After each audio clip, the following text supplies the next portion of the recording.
So with only 21 days starting off the new year, Savannah has already seen its first homicide of 2018. The first homicide of the year actually happened on the 2100 block of Hudson Street that left a 24-year-old man dead. Officers responded to the scene at 1:45 p.m. on Sunday afternoon to find Balil Whitfield in a vehicle dead from multiple gunshot wounds. The shooting is still being investigated. This is a homicide, of course, and there's no other information about this at this time.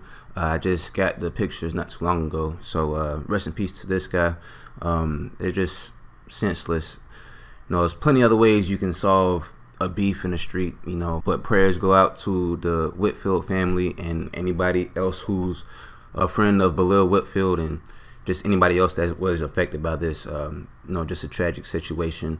So if you've been driving around Savannah like how I've been, something that you've been noticing is Chatham County vehicles coming along in the unincorporated county areas.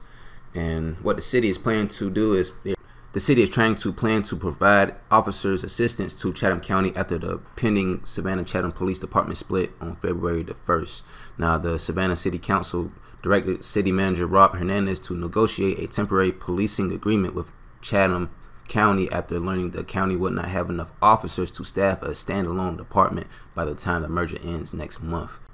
A council vote came after Chatham County Manager Lee Smith sent a letter to Mayor Eddie DeLoach on January the 12th requesting that the city provide policing services to West Chatham area until there are enough county officers to take over. So far, the county has 44 officers on staff and 51 people in various stages of hiring process, while aiming for a department of between 120 and 130 officers, according to Chatham officials.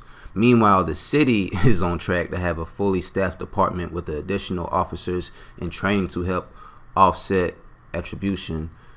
The city department has 536 budgeted sworn officers, with another 33 positions filled above that. According to a report presented to the Savannah City Council, the department also has 94 civilian police employees, 3 above the budgeted amount, according to the report. Under the agreement, the county will pay the city $2.1 million for policing services in the county during 2016 and 2017, and an additional $1.2 million for policing services for this month of January. And the county has also agreed to take over operations of the 911 Emergency Communication Center in July, which will save the city from having to subsidize an estimated $2.3 million in costs, not covered by the emergency 911 fee revenue, according to city officials.